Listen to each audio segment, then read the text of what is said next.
Hello everyone and welcome back to the Tarot Journey video series. So now that we've done explaining whatever the background story is behind the 22 major arcana of the tarot deck, before delving into the minor arcanas and the four suits, I'm gonna explain a bit of numerology to you, okay guys? So like that, by combining the numbers of the minor arcanas and the story of their different suits, you can actually understand the cards without having to learn every single one of them, okay? Because there's still 56 cards left, so that's kind of a lot to learn. So the whole point of this series of videos is to allow you to read tarot without having to, learn every single definition of each card, okay? It's really to allow you to create your own story behind whatever spread you're gonna get and to help you read the spread by giving it a story, okay? So when you read the minor arcanas, you're gonna have cards from 1 to 10. So from the ace of wands, swords, cup, or coins to the 10 of swords, etc., etc. And then you're gonna also have figures like you're gonna have the page, you're gonna have knights, you're gonna have queen and kings. So first of all, let's start with the numerology of those numbers and whatever those figures usually mean. So we're gonna start with the ones, or in this case, the aces. So when you're faced with an ace, it's basically mean that you're faced with a new beginning. It can be a new project, a new idea, a new relationship, anything that is new. So the idea is that the one symbolizes something new that just appeared in the consultant's life. Okay, it's like a new step that is beginning. It's like this new adventure that is beginning, and it's up to the consultant to either decide if he or she wants to take action to follow this new adventure or not. So now we're up with the twos. So two usually mean that there is duality. So you're faced with the notion of duality, and that can literally be in any situation or domain. But regardless of where you're faced with this duality, it means that the consultant is going to be faced with a choice, and that is generally between two options. Okay, it can be a problem to balance two things, problem to choose between two partners. I mean, anything that usually involves two different things. So what we need to retain about the twos is also the notion of uncertitude and hesitation regarding novelty. Okay, so two being just after ones, which, let's remind ourselves, symbolizes novelty, new things that is appearing in the consultant's life.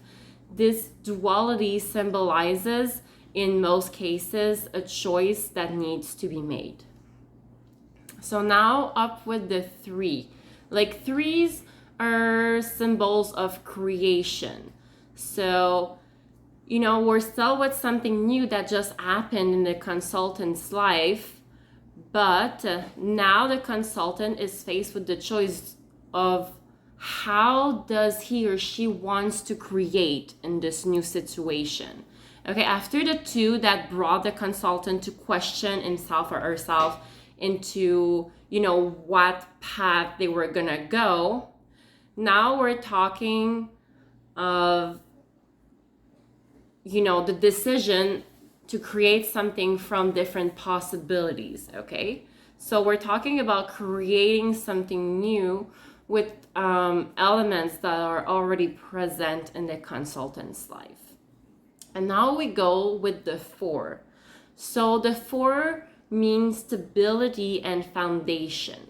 Okay, with the four we start to tend to something more stable. So it basically means to planify and think on how it can be possible to build solid basis to reach a new balance. So after the three, that kind of brings the consultant to face novelty and to create from it. It's now time to think on how those new things that you're going to create from can lead to a new norm, to a new stability, okay? So there's also the notion of introspection that is also linked with the number 4. I mean, with all those things, like, you know, when the consultant is brought to face those new things that appeared, previously, it's a question rather the consultant is going to succeed in grasping everything that's offered to him or her and to start really building from there. Okay, so after the 4 we have the 5. Okay, 5 are usually linked with changes and conflicts. Okay, so I mean, there's definitely changes, but usually when we're talking about changes, we're talking about conflicts, indecision, internal conflicts or conflicts with other people. Okay, conflicts regarding values, interest.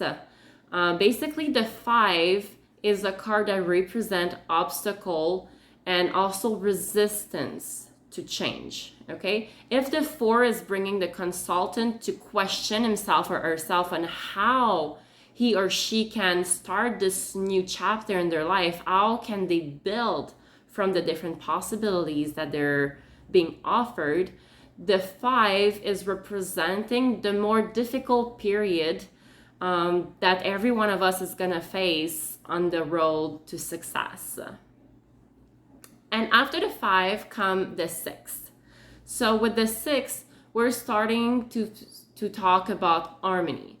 Okay, with the 6, success starts to be within grasp.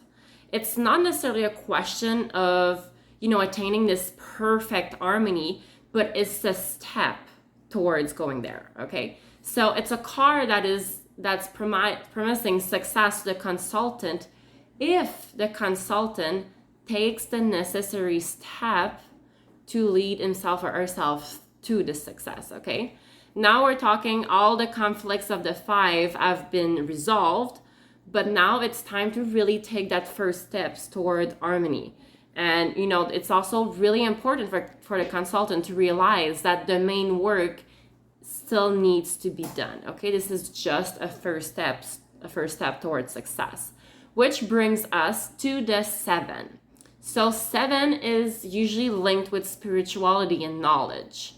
Okay, so it brings the consultant to question himself or herself on his choices and his methods and the ways that he wants or she wants to reach their goals. Okay, the 7 is usually a card that encourages perseverance and the pursuit of whatever path the consultant chose to take. So if the 6 brings the consultant to, take those first steps toward action that could lead him to success, the 7 is really representing the different choices that the consultant is going to have to make in order to achieve success.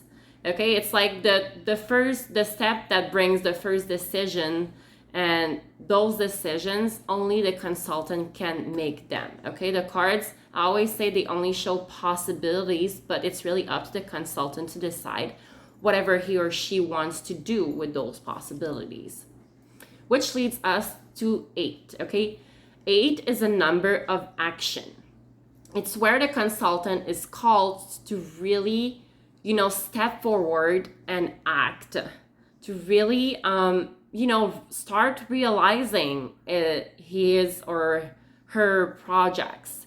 Okay, if the 7 is bringing the consultant to question himself or herself in his decision, the 8 is really pushing the consultant to take that final decision and start acting upon it. Okay, because nothing happens without effort.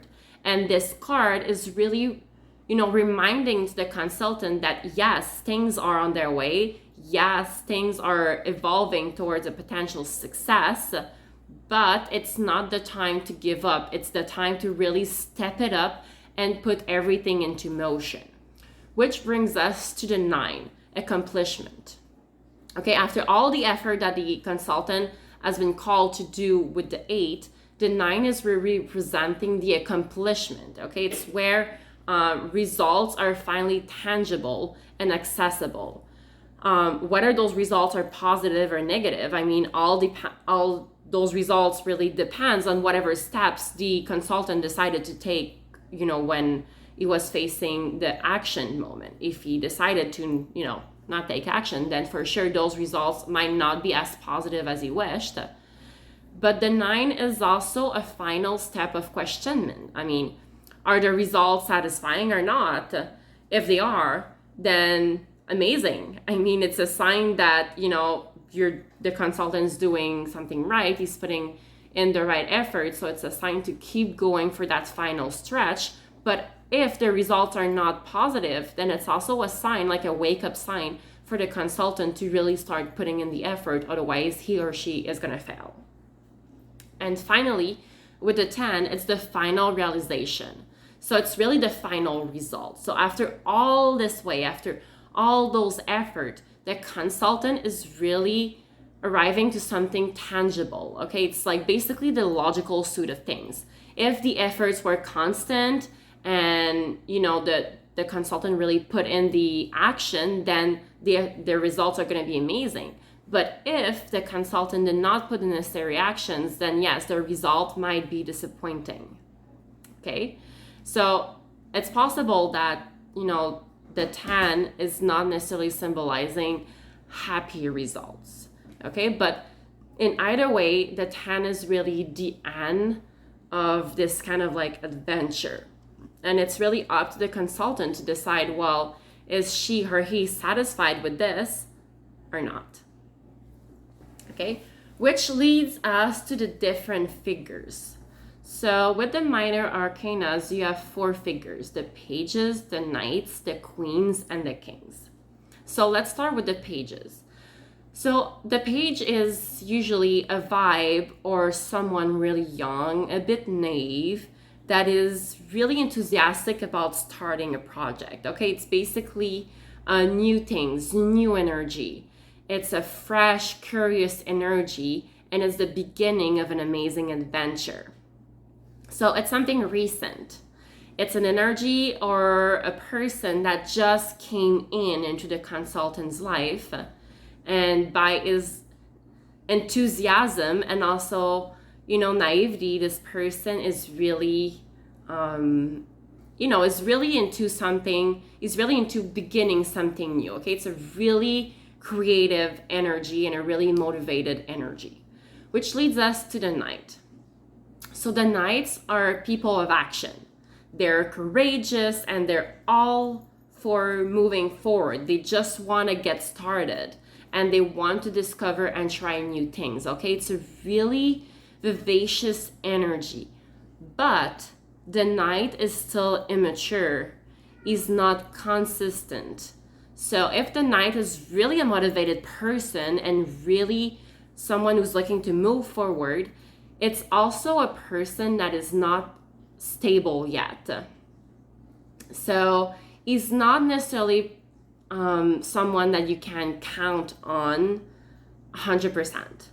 So it's a bit of like this hot and cold energy, like someone that's going to be super motivated one moment and then is going to like draw back the other moment.